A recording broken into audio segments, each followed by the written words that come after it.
안녕. 초록우산 미래세대교육에 참여하게 된 것을 환영해. 초록우산에 대해서 들어본 적 있니? 초록우산은 1948년부터 어린이들의 행복한 성장을 위해 언제나 어린이 곁에서 함께하는 아동복지 전문기관이야. 초록우산에서는 아이들이 현재와 미래의 변화를 이끌어 나갈 수 있는 멋진 사람으로 성장할 수 있도록 미래세대 교육을 하고 있어. 지금부터 우리 함께 친구들의 이야기를 들으러 가볼까?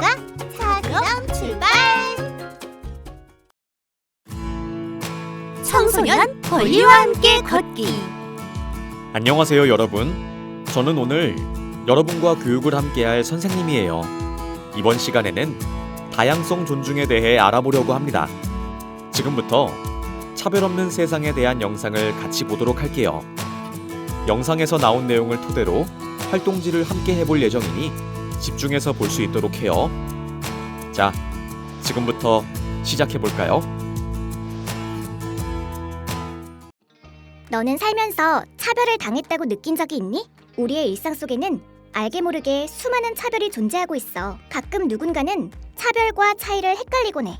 때문에 차별 없는 다양한 세상을 만들기 위해서는 차별이 과연 무엇인지 정확히 알아야 할 필요가 있어. 차이는 사전에서 서로 같지 아니하고 다름 또는 그런 정도나 상태라는 뜻으로 정의하고 있어. 예를 들어볼까? 내가 좋아하는 노래, 내가 응원하는 스포츠팀이 친구와 다르다면 그것은 차이라 할 수 있어. 그럼 차별은 무엇일까? 차별은 사전에서 둘 이상의 대상을 각각 등급이나 수준 따위의 차이를 두어서 구별함이라는 뜻으로 정의하고 있어. 예를 들어 성별, 장애, 종교, 나이, 출신 지역, 인종, 성적 지향 등에 따라 수준의 차이를 두어 특정 집단을 사회적으로 격리시키는 것. 즉, 서로 다른 특징을 가진 사람을 구별하여 공정하지 않게 대우하는 것을 우리는 차별이라고 부르고 있어.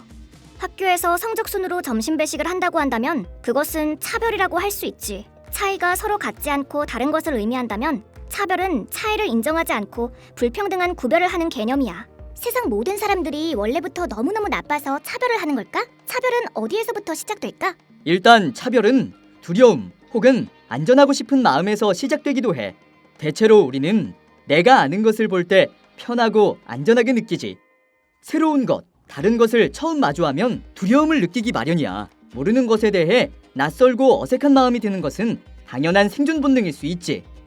집단 안에서 우리라는 틀을 만들어 안전을 지키고자 하는 이런 마음이 차별을 만들어낼 수도 있어. 아니 그럼 이런 마음을 가졌다고 해서 나는 차별주의자고 나쁜 사람이란 뜻이야? 이렇게 억울한 마음이 들기도 할 거야. 주변 상황에 매우 민감한 사람일수록 주변 사람들의 반응을 살피며 조심스럽게 행동하지. 누군가에게 미움받지 않을까 두려워하면서 튀지 않게 행동하고 다른 사람의 눈치도 보고 말이야. 이런 사람일수록 차이를 찾아내는 능력이 남들보다 뛰어나고 사람들의 다른 면이 불편하게 느껴질 수도 있지. 이런 마음 자체를 무조건 나쁘다고 할 수는 없어. 그렇지만 나의 불편한 마음을 근거로 다른 사람을 위험한 사람, 우리 공동체에서 쫓아내야 하는 사람으로 여긴다거나 차별해도 된다는 말이나 행동을 해서는 안 돼. 그건 말 그대로 차별이니까.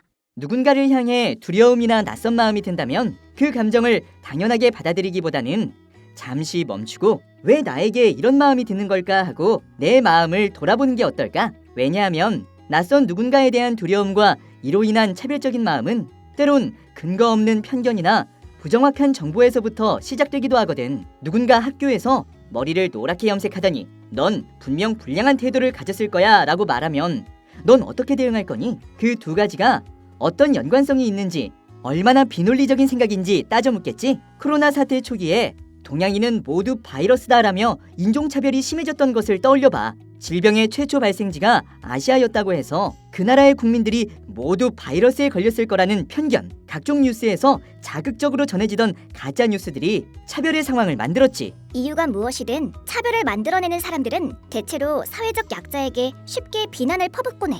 그래서 결국 차별은 권력의 문제와도 긴밀하게 연결되어 있어. 사람은 각자 차이를 가지고 있는데 그중 어떤 것을 정상이나 보통의 것으로 나머지를 비정상이나 이상한 것으로 단정해버리는 것은 결국 정상으로 분류된 사람들에게만 이 세상의 힘과 권력을 쥐어주게 되는 일이겠지? 이런 사회를 상상해볼까? 비장애인과 장애인 국회의원이 반반 있는 나라, 다양한 몸들이 모두 정상으로 여겨지는 이런 곳에서는 저상버스도 엘리베이터도 지금보다 훨씬 많을 테고 장애인뿐만 아니라 어린이, 다친 사람 모두 자유롭게 이동할 수 있겠지? 그러면 장애인이든 비장애인이든 세상의 힘을 나눠 가질 가능성도 훨씬 높아지지 않을까? 정치에 참여할 권리인 참정권의 범위는 역사적으로 꾸준히 확대되어 왔어. 민주정치가 처음 시작된 그리스, 로마 시대에서는 노예를 가진 성인 남성만을 시민으로 여겨 정치에 참여하게 제한했지만 시간이 지나면서 모든 계급, 모든 성별, 모든 인종이 같은 시민으로 인정받고 권력을 나눠 갖게 됐지. 우리나라에서도 2020년부터는 만 18세 청소년도 투표권을 가지게 됐어. 투표율을 기준으로 생일이 지난 고3이면 대통령 선거도, 교육감 선거도, 국회의원과 지방의회 선거도 직접 참여하는 거야. 만 16세만 지나면 정당에도 가입할 수 있기 때문에 청소년도 정치 권력을 함께 나누어 가지게 된 셈이야. 나이에 따라 차별하지 않는다는 인권의 원칙이 이렇게 점점 더 확대되어 지켜지고 있는 거지. 차이를 그저 다름이나 다양성으로 보지 않고 무엇이 더 낫고 무엇이 더 나쁜 것이라고 순서를 매기거나 평가하게 된다면 이건 결국 차별로 이어질 거야. 어느 날 갑자기 검은색 머리보다 파란 머리가 더 지적으로 우월하다라는 생각이 퍼진다면 검은색 머리를 가진 사람들이 세상 곳곳에서 차별을 받고 자신을 숨기게 될 거야. 파란 머리로 염색을 하며 자신을 숨기며 슬프게 살아가기도 하겠지. 차별 때문에 자신의 고유성을 숨기거나 바꾸며 살아야 하는 세상을 원하는 사람은 아무도 없을 거야. 그러니 우리 사회의 소수자에게 나는 그냥 개인적으로 싫어하는 것뿐이지 차별하는 건 아니야 라는 말은 하지 않아야 해. 개인의 호불호를 말하는 것이 어떤 판단이나 평가가 되고 그것이 실제적인 차별로 너무나도 쉽게 이어질 수 있으니 언제든 섬세하게 성찰해 보아야 해. 두려움이든 편견이든 잘못된 정보든 그 어떤 것도 완전히 사라지기는 힘들 거야. 그렇다면 우리는 필연적으로 차별주의자로 살아갈 수밖에 없는 걸까? 우리 인간의 역사를 돌아보면 차별에도 역사적 흐름이 있어. 시간이 지나며 공고했던 차별이 점차 사라지기도 하고 또 새로운 차별이 생기기도 하지. 예를 들어볼까? 인류의 역사만큼이나 장애의 역사도 매우 길어. 몸의 정상성을 우월한 것으로 여겨온 역사도 오래전부터 시작되었지. 1960년대까지도 장애인은 불구자와 같은 멸칭으로 불렸고 이들에 대한 사회적 차별이 만연했지. 1990년대에 들어서야 교과서와 언론 등을 통해 장애인식 개선 교육이 진행되면서 장애인을 사회의 한 구성원으로 여겨야 한다는 움직임이 생겼어. 이때 장애인을 친구로 대하자는 장애우라는 표현을 쓰기도 했지. 하지만 지금은 잘 쓰이지 않고 있어. 장애를 가진 친구라는 말은 비장애인의 관점에서 장애인을 집단적으로 지칭하는 말이잖아. 마치 모든 장애인이 도움이 필요한 친구로 여겨지게 하는 동정적이고 시혜적인 표현인 거지.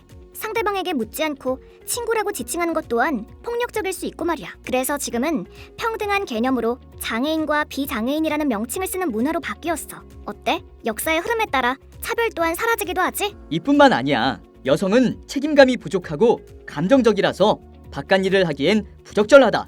아프리카인은 유럽인보다 뇌가 작아서 지적 활동에 있어 열등하다와 같은 차별적인 말은 이제는 통용되지 않는 것만 보아도 우리 사회는 근거 없는 이야기를 바탕으로 사람을 차별하던 시대에서 논리적이고 평등한 관점에서 모두의 차이를 인정하는 사회로 발전해가고 있어. 차별이 사라진다면 우리는 더 안전한 세상을 살아갈 수 있을 거야.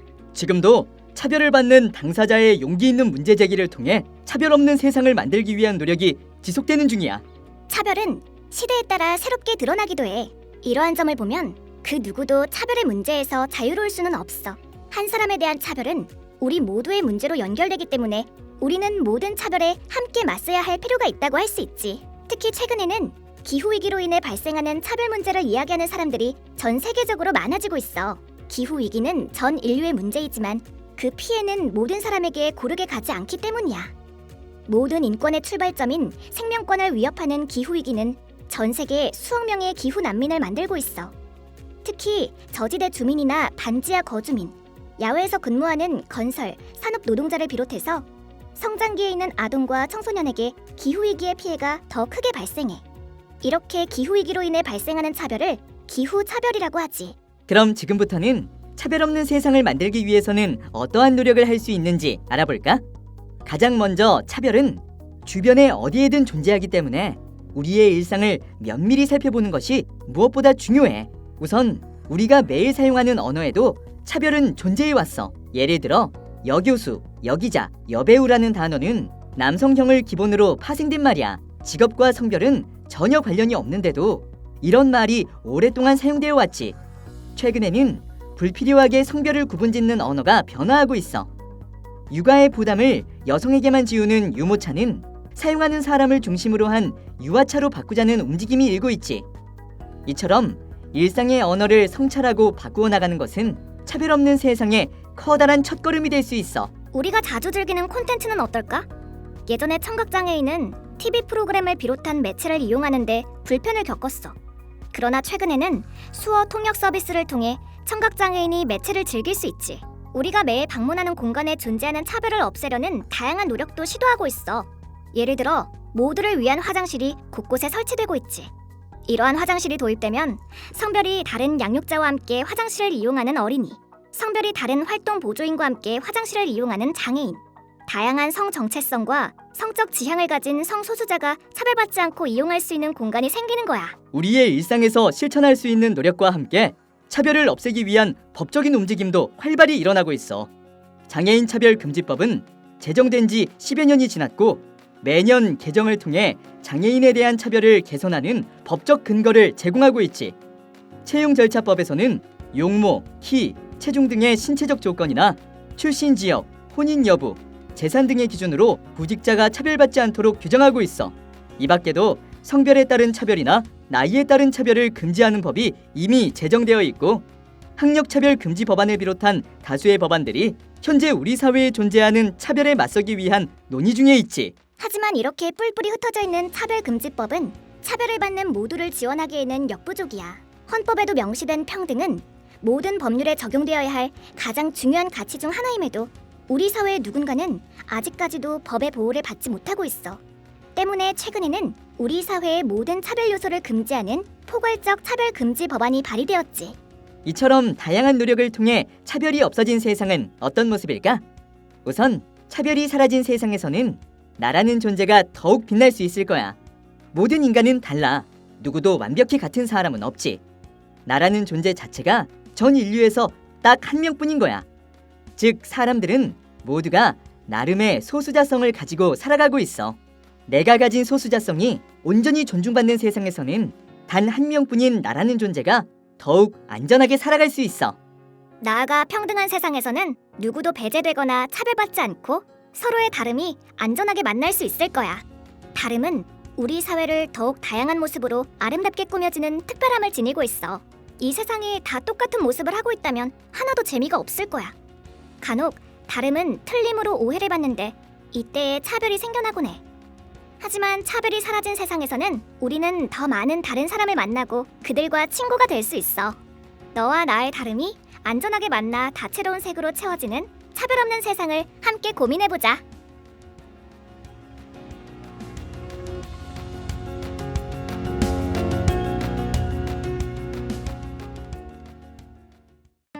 영상 잘 보았나요? 다름은 우리 사회를 더 다양한 모습으로 아름답게 꾸며주는 특별함을 지니고 있어요. 차별이 없어진 세상에서는 우리 모두가 그 자체로 존중받는 안전한 세상이 되겠지요. 지금부터는 나눠준 활동지를 보며 3개의 활동을 해보도록 할 건데요. 먼저 첫 번째 페이지를 함께 볼까요? 우리가 잘 알고 있는 틀린 그림 찾기 활동이에요. 위아래 그림을 비교해보고 틀린 곳을 찾아 동그라미 해보세요. 정답은 총 5개이고 주어진 시간은 1분입니다. 빠르게 찾아볼까요?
자, 이제 끝!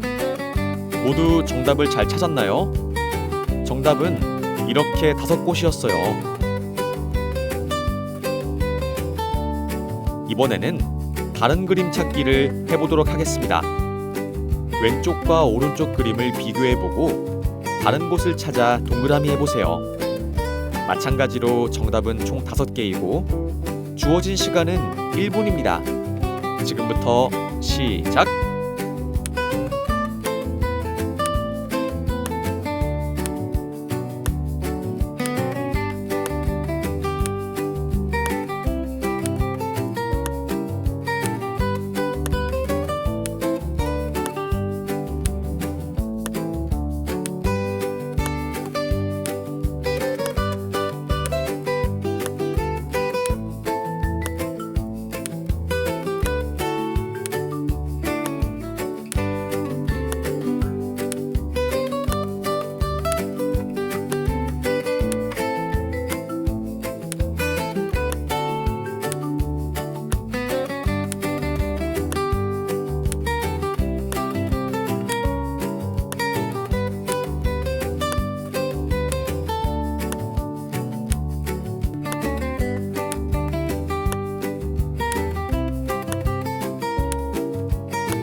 모두 잘 찾았나요?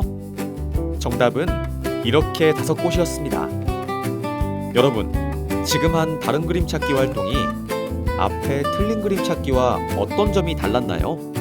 한번 같이 생각해 볼까요?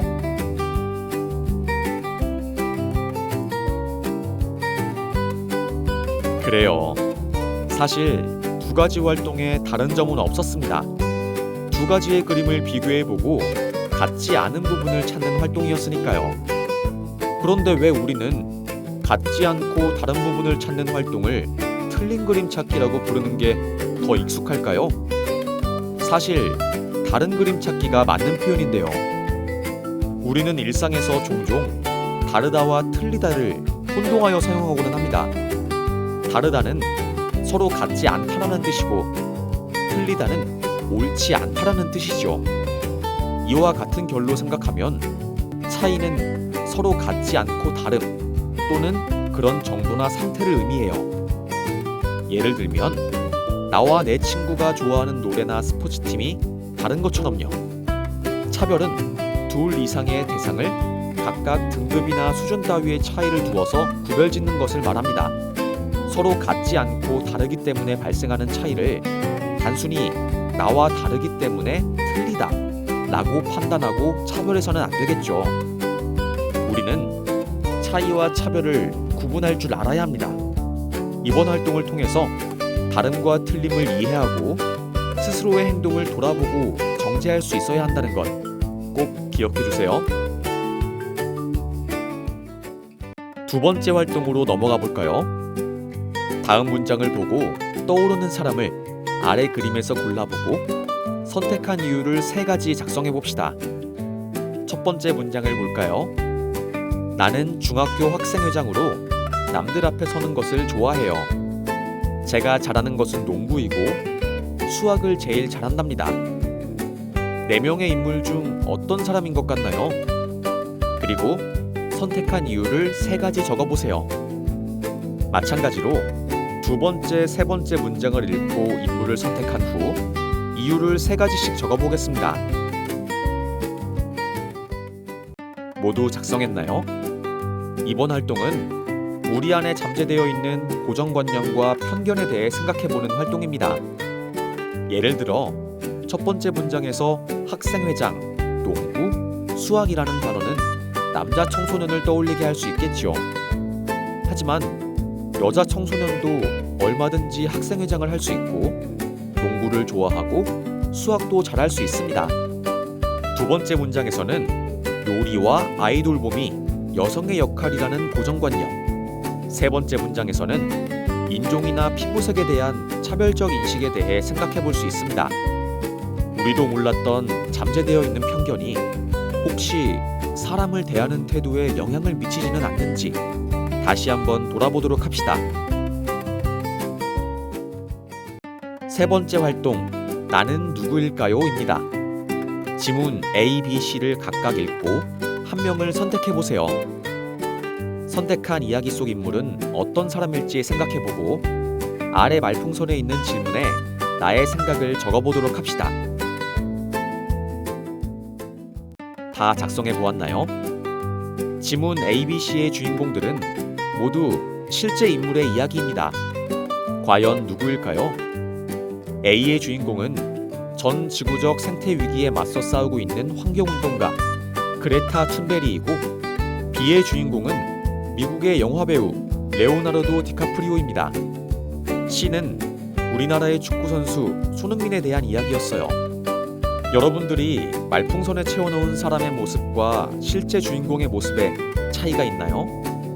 나의 생각과 실제 모습이 차이가 있다면 왜 그런 차이가 생겼을지 고민해봅시다. 사람의 성격이나 경제적 배경, 장애 유무, 학력 등이 그 사람을 평가하는 유일한 기준으로 작용해서는 안 된다는 점 꼭 기억해주세요. 오늘 활동을 통해서 다름과 틀림, 차이와 차별에 대해서 많은 생각을 해볼 수 있었죠. 우리는 나와 다름을 틀린 것으로 받아들이는 것은 잘못된 차별적 태도임을 알고 늘 스스로를 돌아보고 정죄할 수 있어야 해요. 우리 안에 잠재된 고정관념과 편견 또한 늘 경계해야 한다는 것.